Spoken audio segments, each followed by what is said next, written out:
impeding a memory or access to memory is the violation also of a human right. People have a human right to remember, because there are lots of things. This film suggests just that, right? How are people remembering, through what sort of iconography and absence of things to engage with to help us remember. So from there, I worked with human rights organizations in Chile. We were recovering sites of detention and torture, where the activists during the Pinochet regime had been imprisoned, tortured, forced into exile.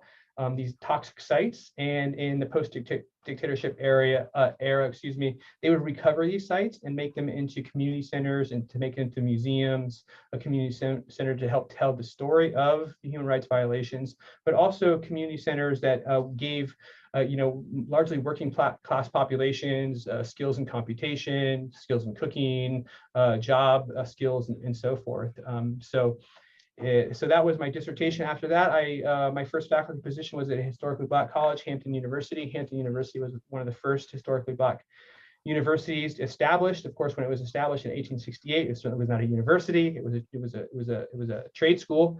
And I did a 2-year tenure there, and I worked with civil rights veterans who were students at Hampton in the 1960s, who desegregated social spaces in that city. We did a series of oral history interviews. We did a series of community conversations, and that was a very powerful experience for me. So there I taught Latin American history, I taught African American history, I taught US history, and I've since come to Cuesta here as professor of world history. Again, I'm really engaged with public scholarship. It's about using my skills as a historian and knowledge, in the service of the public. But I'm also, as a Latin Americanist, a scholar from the Southern Cone, I'm really interested in the creation of the Atlantic world in modern history, and modern sort of racial categories, modern economies of capitalism. It's all emerging here with the coming together of Africans, Native Americans, and Europeans from 1500 to the present. And that's actually a legacy here that we're tackling today. So you must be bilingual then. Oh, certainly. Oh yeah. I taught Spanish at UC Santa Barbara. All my research was, my interviews was all in Spanish. Wow. So, wow. Very good. Yeah. Let's do a quick little introduction of our students here. Laura, can you just give us a quick intro? Sure. My name's Laura. I am originally from Arizona, but for the past 6 years, I lived in Japan working on a military base as a teacher. I've taught every grade from 1st grade to 6th grade, and I'm currently math and reading support. All right. Thank you. Sean. All right, my name's Sean. This is my second semester at Cuesta. I'm originally from the Bay Area in California, specifically Danville. My major at the moment is industrial engineering. And I'm going to stay here during the summer. I'm going to work over the summer and attend Cuesta next year. All righty. You're going to go to summer school too, or work just? Yeah.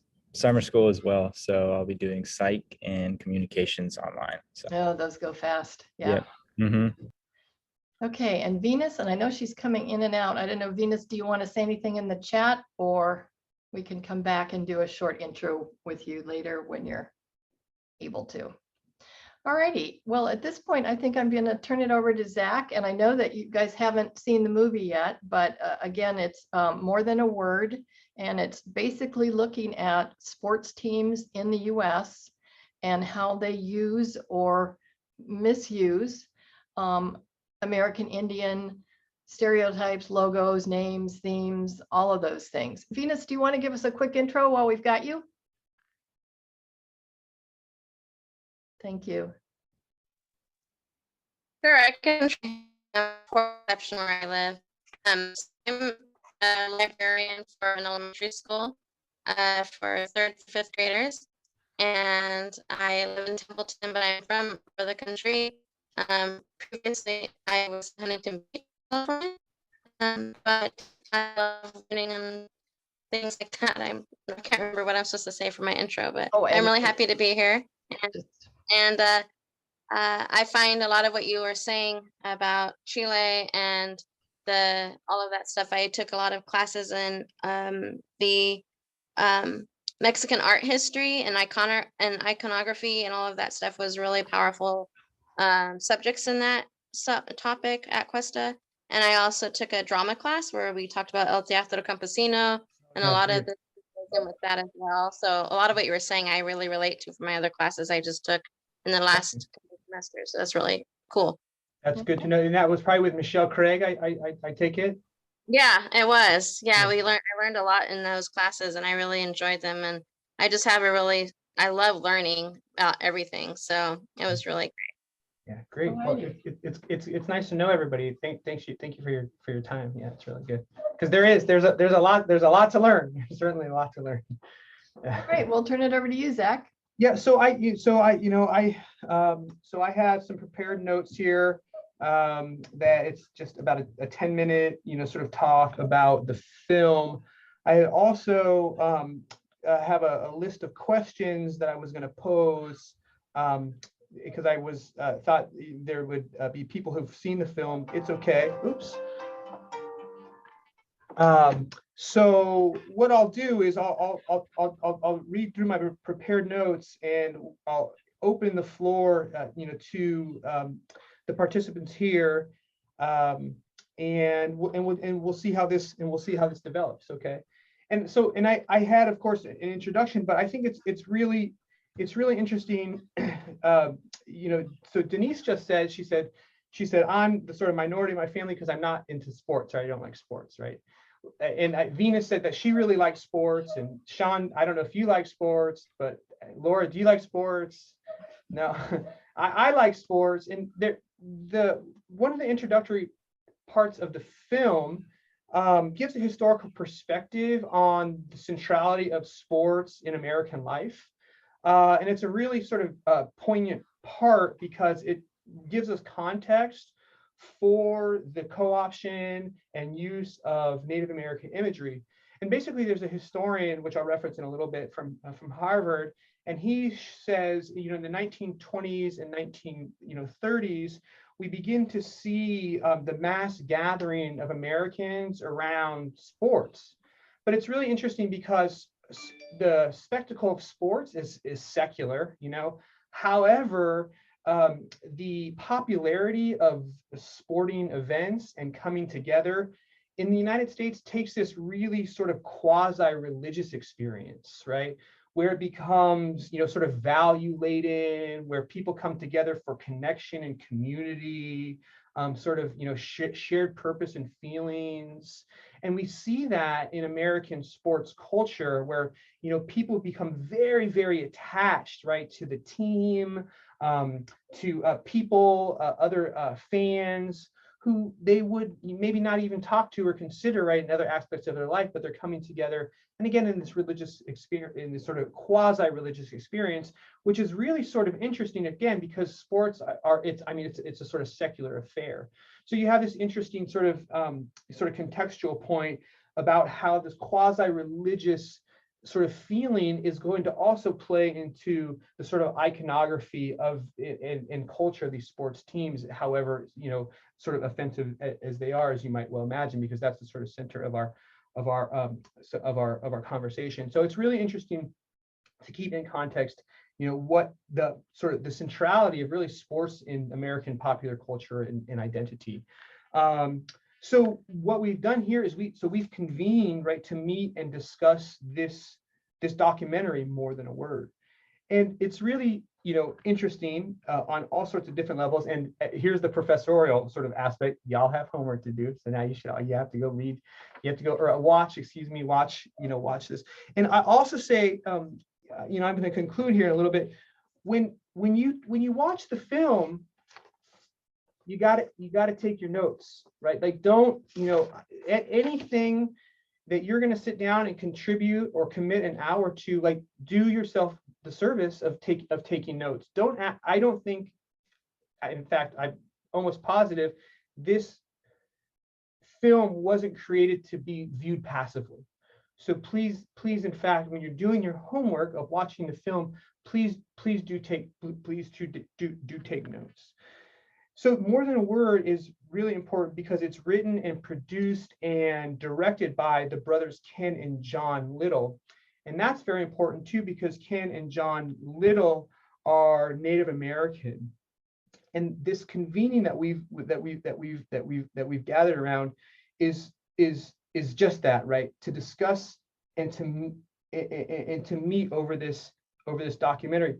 But that's just on the surface, because really, and more importantly, that through the knowledge that we are going to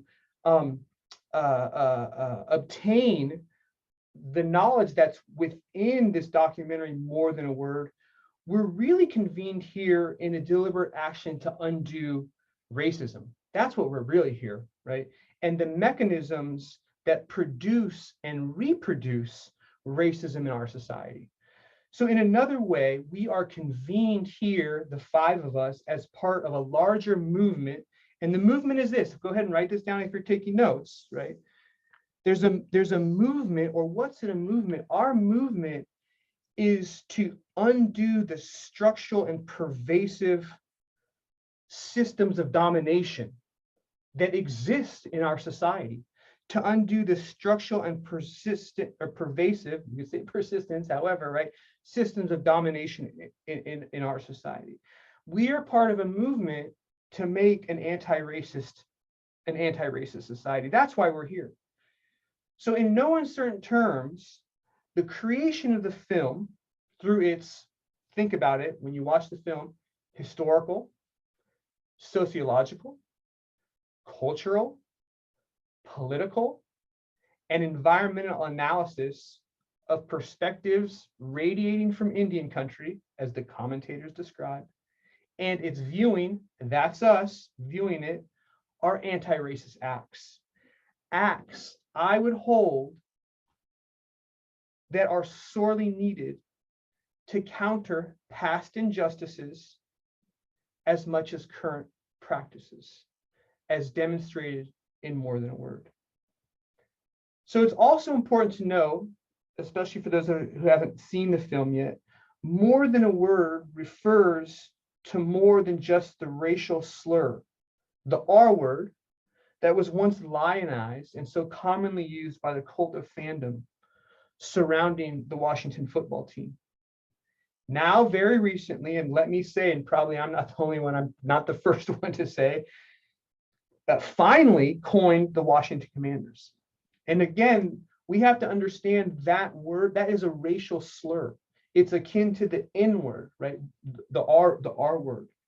So the R word and the associated imagery, the racist imagery that dominated, the Washington football team's uniforms and commercial products for the better part of a century, is the departure point into a historical and cultural exercise. Again, this is very, very important, that prioritizes indigenous perspectives and voices, while at the same time juxtaposing those voices against very, very common tropes and stereotypes across time and place.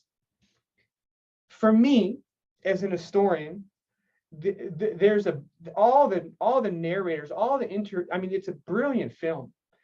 And one of the most important is the historian Philip Deloria from Harvard.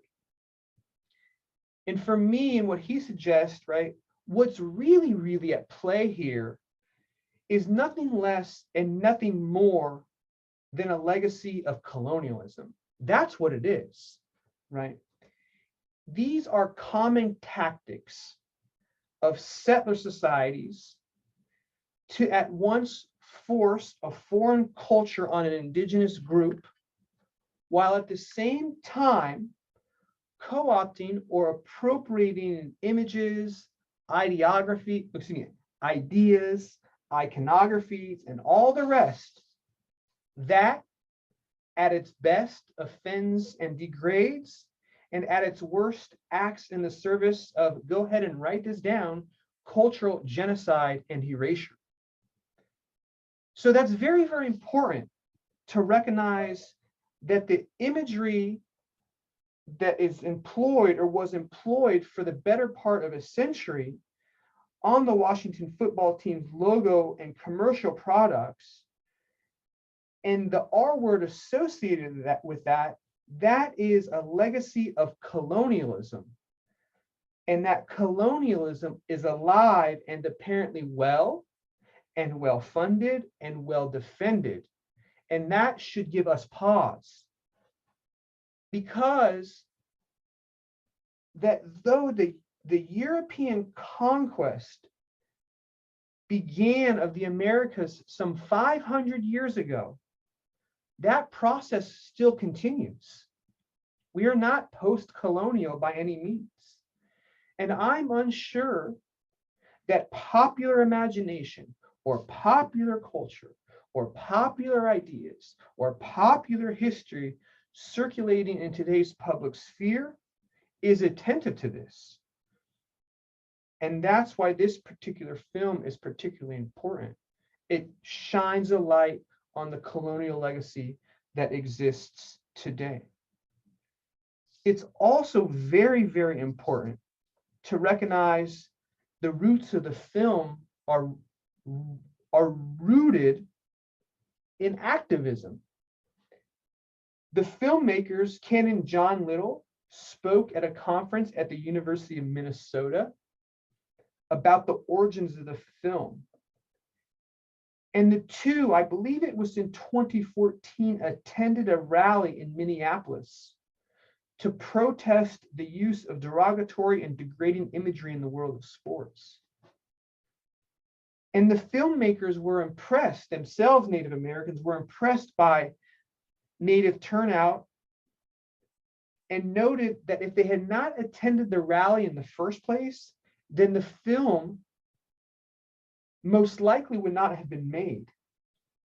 So that's a very important point, again, from my discipline, a public historical discipline or public history discipline, and our responsibility as scholars to participate in social and civic actions, protest and otherwise, that unless we do that, we might not cultivate the roots to create the cultural products that help make an anti-racist society. But the two brothers, they did attend, right? They did create the film, and they did prioritize the indigenous voice in a movement to redress injustice. The film, by their own admission, was an educational convention. It was meant to educate, and it also brought a diversity of voices together across regions and generations. And now it has been seen or will be seen by us at Cuesta College. And again, I want to thank personally Denise and the stewards of our wonderful library in this endeavor. Because as I was saying earlier, we now, for those of who see the film, have an awesome responsibility to act in small ways and in big ways based on what we've learned from the film. Like I've said, and I'll repeat it again, the idea is that the film should not be consumed passively. End of story. Great film. Get my ice cream. I'm going to bed. Right? At all. Conversely, the film again is educational and therefore instructional. And if I may, it's also prescriptive. When you have seen and when you see this, you will have new information and you have new knowledge. And in that new information and in that new knowledge, you have power, right? And with that power, it's your responsibility to act, and to act. So I'm here to moderate a question and answer discussion. Again, I've brought my notes. I hope you brought yours. I have a few questions. I don't know how relevant they're going to be because we still need to do our homework. but I would like to, before I get to the questions, I'd like to turn the floor to the audience. And my first invitation would be to open space to the viewers and to the viewer questions, or perhaps just pose a simple question. What did you think of the film? What is something new and significant that you learned from it that you had never considered before? But because we haven't, I could amend that. So what Laura, Sean, and Venus, what do you know about the use of Native American imagery in the service of sports and the recent pushback against said imagery? What do you know? What do you think about that? Feel free Well, to as unmute. Yeah. somebody who's a soccer player, I've been playing my whole life. I've literally experienced it myself. So for my case, it's always been there. It hasn't been ever a case where, obviously when I play other teams, it would be worse than others, based off of the culture or the location and whatnot. But in sports, it has been something that has never gone away. What's been there? Well, the racism, whether it would be for like trash talk or just the style of play that players would use, like not only their skills to play the game, but also their words to play the game, which is something that has always been part of soccer, was what I have experienced. Yeah, Sean, what team names did you play for, if you feel like sharing that? Oh, so in the Bay, I played for my club that was the Mustangs, and then coincidentally, my high school was also the Mustangs, so the Monte Vista Mustangs, up in the Bay. And so we played a lot of teams that were primarily based around Mexican culture. And coming from in Danville, it is primarily Caucasian. So we would always be seen as kind of the rich white, and then they would be calling us names. And of course, there would be names on my team that would be calling them names. So it was always kind of there, is what I'm saying. And that's a really interesting point, because the documentary doesn't speak about that specifically, but you're absolutely right that racism is employed between the competitors, and the racist language is Right. employed between the competitors themselves to Mhm. degrade, right, to other, right, to make Exactly. feel less, right, to play psychological games. And Right. so I think it's a really smart point that you're bringing up, because again, the documentary doesn't address that sort of specifically, but there's racism is embedded in the culture of sports, whether it's between the trash talking on the court, whether it's between the trash talking of fans, Mhm. right? Whether it's between, or of the imagery, and that's another thing that they've brought up in the film. It's not just an effort to get rid of images, right? Racist images of the Washington football team, the Cleveland baseball team, and so forth, right? It's because that's intertwined in every other aspect, right? Unequal access to education, right? Economic dislocation of Native Americans. It's part of a larger cultural, social, economic, environmental, and political sort of context. It's not just, sort of too, like, you just can't remove a Confederate statue of Robert E. Lee and racism is going to go away, right? But it is part of the effort to undo racism or to make it anti-racist. You have to get rid of the monuments. You have to get rid of the iconography. Okay, good. What about you, Laura or Venus? What's your experience? What do you think about all the recent developments in this? Or I can say for me, like growing up, I only know like the sports names. I really don't pay attention to sports too much, but like for me, it was kind of just a norm. Like that's just how it was. We didn't really think much of it. And then same thing, like just like with watching Looney Tunes, you just see all these, even the cartoons kind of go with it and you just kind of think it's normal.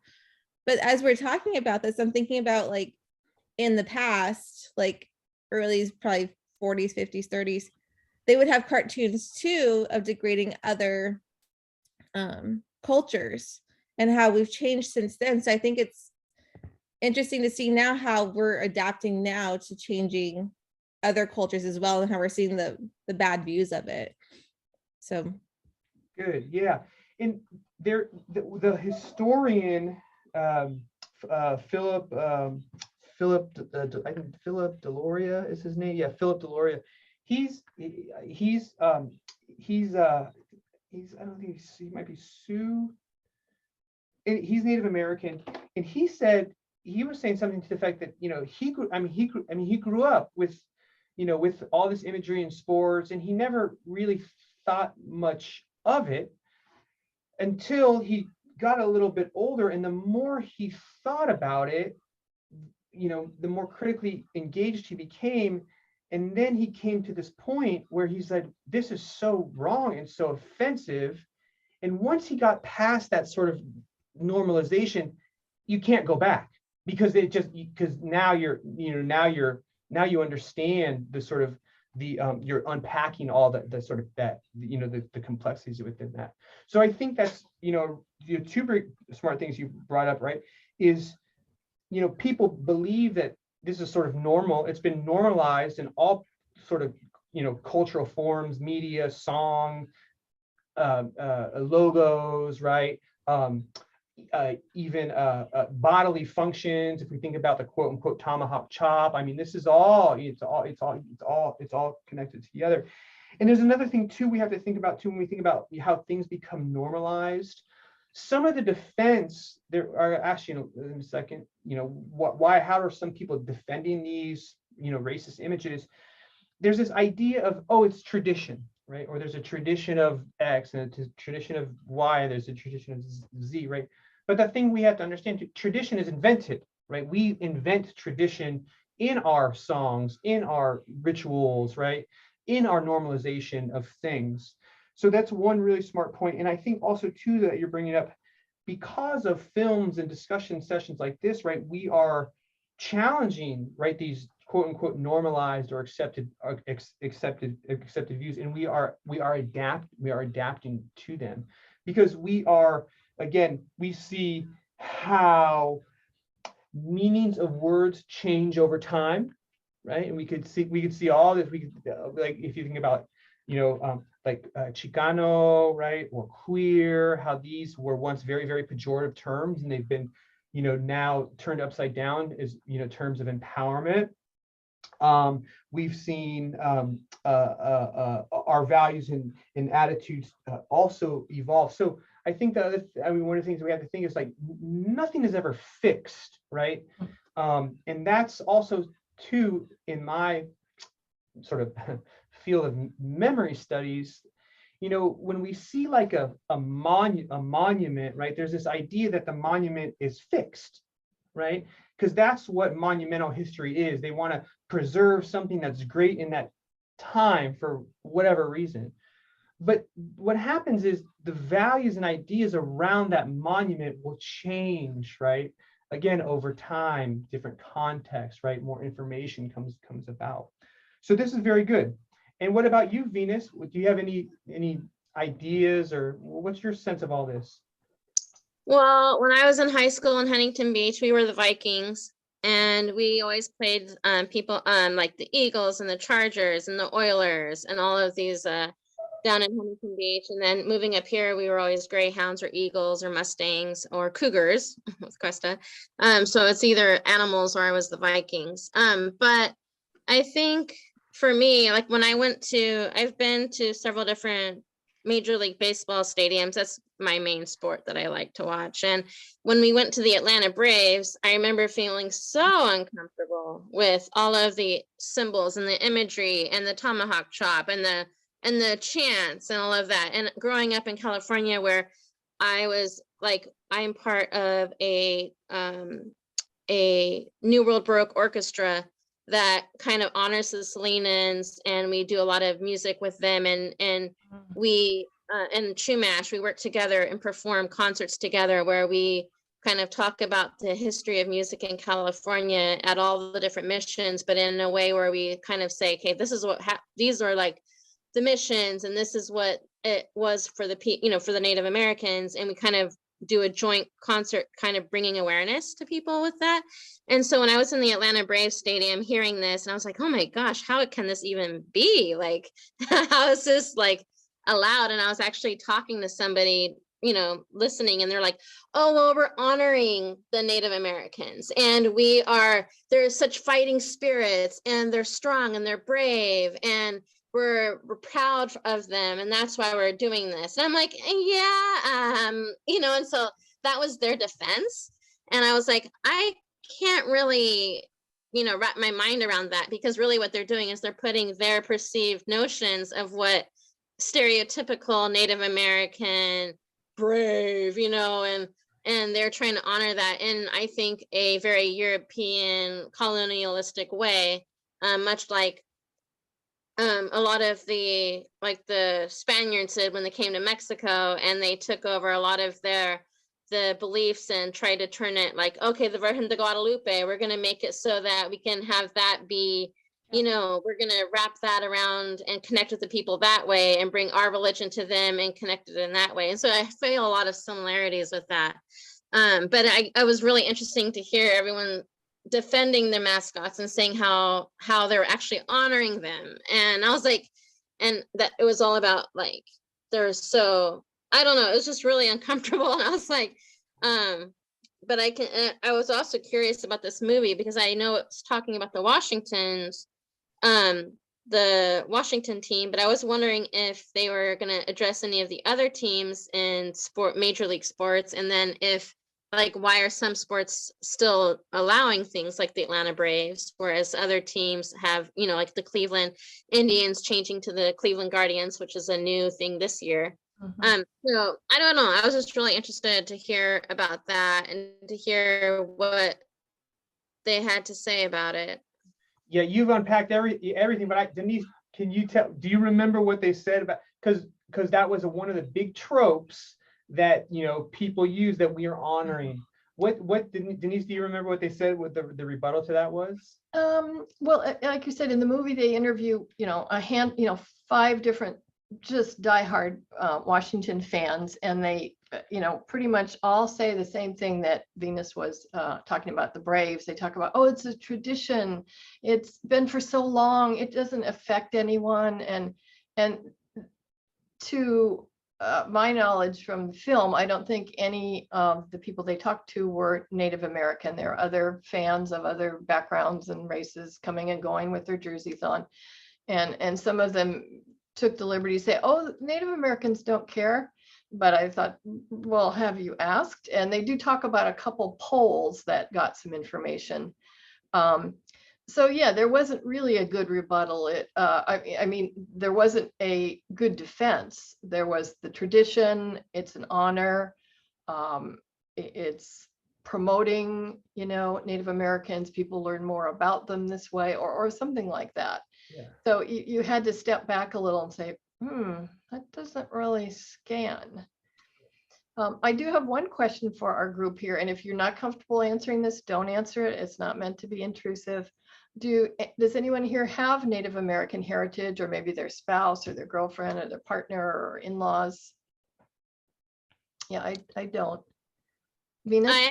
My sister-in-law, who's married to my brother, she has Native American in her, and I'm part Hispanic and part American. So like my dad's from Mexico, but he was Spanish, French, Chilean, and they're in some of my siblings, when we did our 23andMe, it had mentioned like there are some Native American blood in us, but not any particular, tribe. Tribe or anything like that. But my sister-in-law definitely is Native American.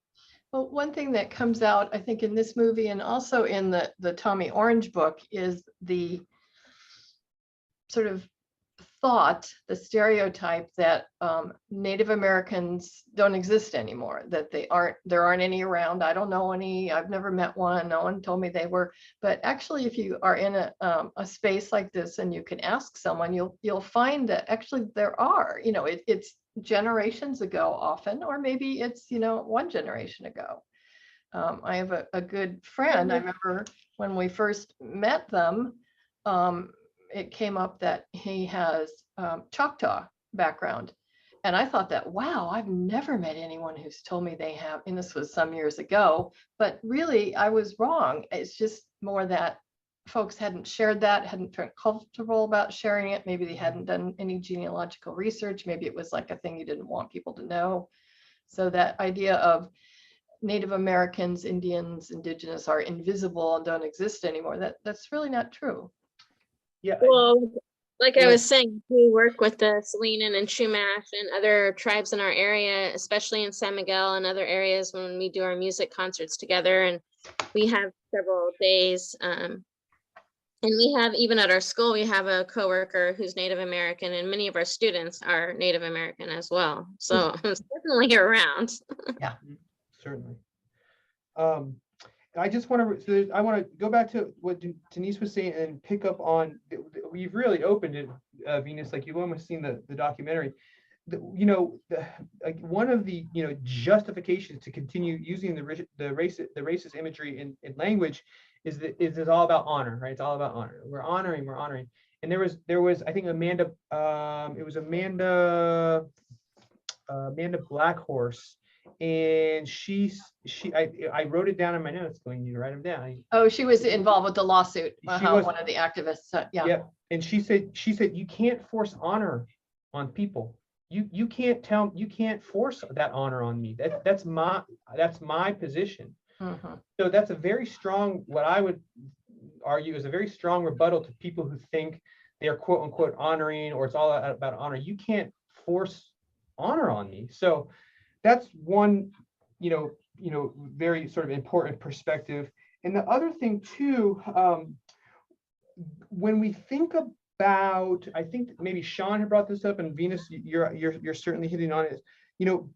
What does a quote unquote, what does an Indian mascot do? Or what do these images of Native Americans do, right, on these sports teams? And Venus, you asked, other professional sports teams, but there were a lot of NCAA teams, a lot of college mascots that use Native American imagery. And basically what happens is when you use images of Native Americans in this way, right, as the sort of brave or the chief, right, it makes Native Americans appear monolithic, right? The images, right, they stereotype, right, they simplify, right, they simplify a very, very diverse people, a very, very complicated and complex history. So all we have, right, of images, right, through these images are this very monolithic and very stereotypical, and it masks all the cultural richness, right, the diversity, right, within Indian countries. So if I had my pen with me, and I do, I'm taking notes, right, images make Native Americans monolithic, and stereotypes simplify, right? They make it very easy for us to grasp and think we understand Native Americans, right? And by their sort of pervasive use over and over, that's what we grasp onto.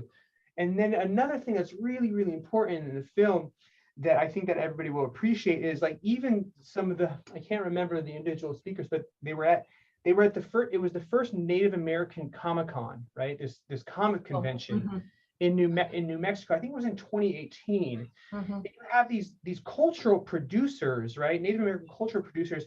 And what they're saying is, like, one of the artists there, he said, when I was young, all I had was this image of the brave, right? And that's what I grasped onto, because there wasn't other media, there wasn't other cultural producers and products, right, that again showed the complexity of Native American culture.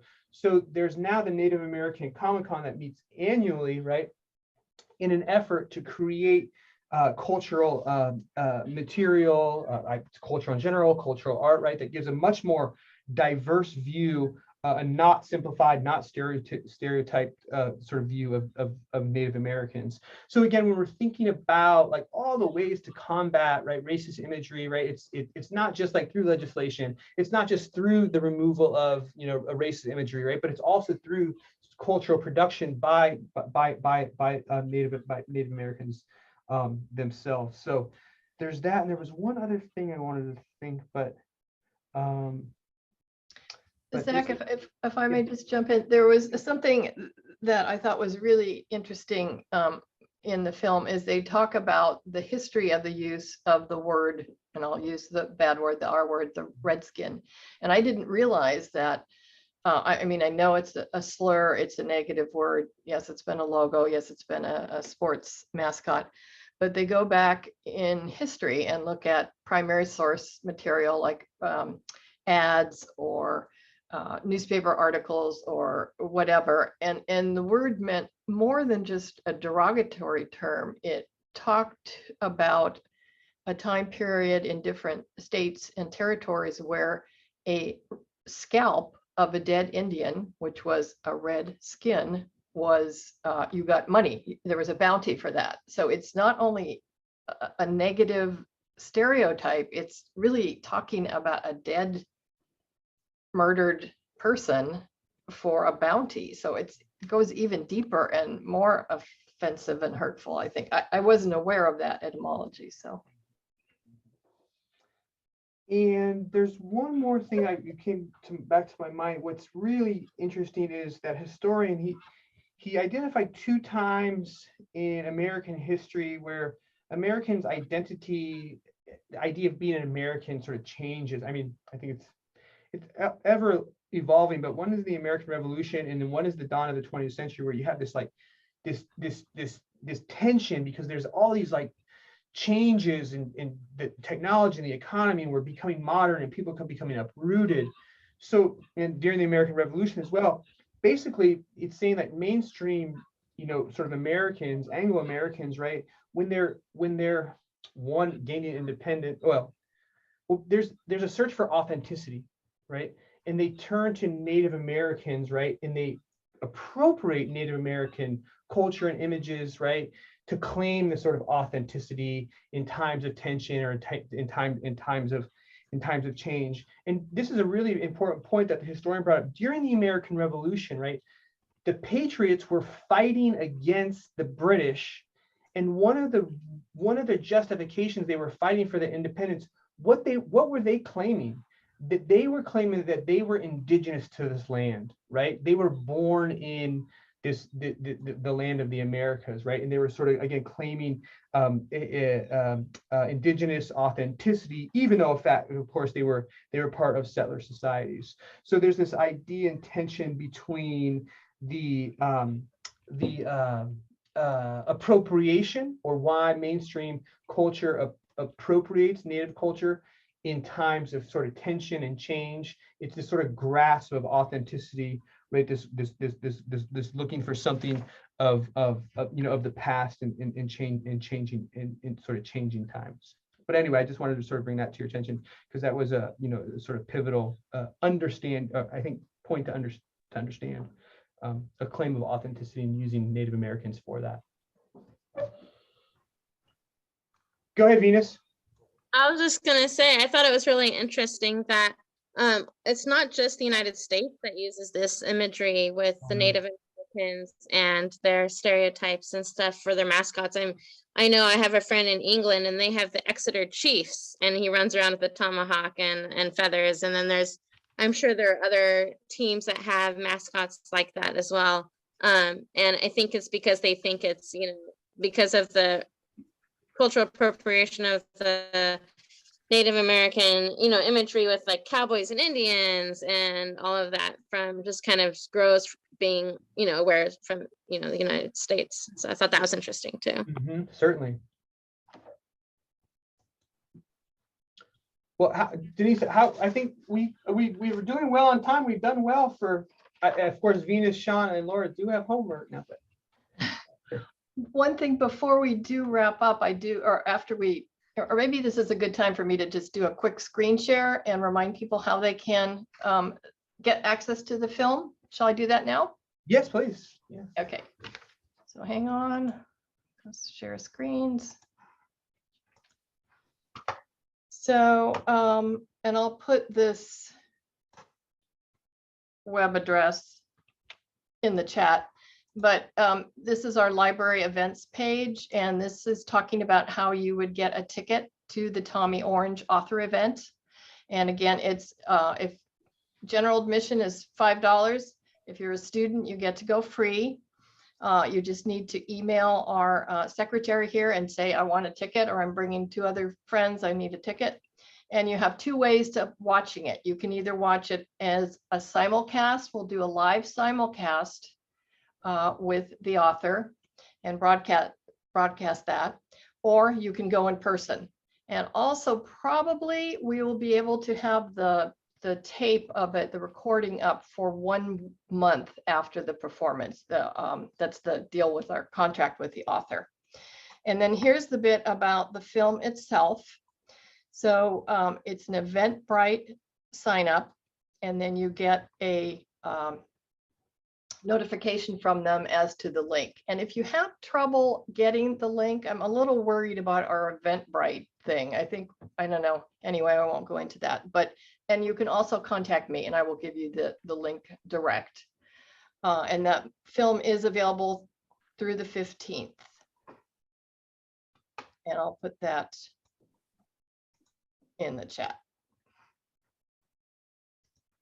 Okay, so that was the website I was just looking at. And I just saw, I've got a couple emails from people who said they tried to get into this today, and Eventbrite did not send them the login. Yeah, so I'm a little worried about our Eventbrite thing, but we'll look into that. So anyway, that's my propaganda about how you can go to the author event or how you can see the film. So I will let Zach wrap it up. Oh, I have nothing else to say except, oh, there's Daniel coming in. Oh, there he is. Okay. Daniel, I'm so sorry you didn't get to us sooner. And I should have said we are recording this event, so I can send it to all of you, and I can send it to Daniel, who's just, I'm sorry about the Eventbrite. I think there's something wrong with the with that deal. Money being created by governments the world over to the point that investors are scared it will lose its value. Inflation is always going to be a concern because you can always print more money. Well, okay. Well, I just wanted to say thank you. When you have hard caps. Daniel has a hot mic, maybe, huh? Example. Yeah, we're getting some. There he goes. Yeah. Okay. Okay. Yeah, I just again I want to say thank you for the opportunity to Denise to the conference here, but also just the invitation to engage this very important film, and I hope that everybody will take the chance to see it. It's enlightening, to say the least. Yeah, and take a look at it. Like I say, I'm not a big sports fan, but I think the topic was very interesting. And again, because of my family connection to the Washington football team, my brother-in-law is a coach with them. I was kind of watching as they went through the decision to make a change. So they went from the bad word, the R word, to the Washington football team. And then there was a lot of suspense about what would their new name be. And it took them a good 2 years, I think, to go. And meanwhile, my sister-in-law and my brother-in-law were saying, well, we know what it's going to be, but we can't tell you yet. This is the day that they'll announce it. And then, of course, it was the Commanders, and all of their logos and swags and all that has been changed. So there was quite a bit of buildup in my family about it. So anyway, Daniel, I will send you the link to the recording when I have this. And again, I'm sorry that Eventbrite failed us, but I thank Zach for taking the time and his preparation, and for all of you guys to being with us and sharing this space today. All right, any last questions, thoughts before we log out? Start the weekend?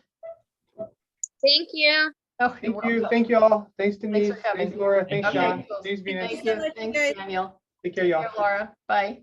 Sean. Bye.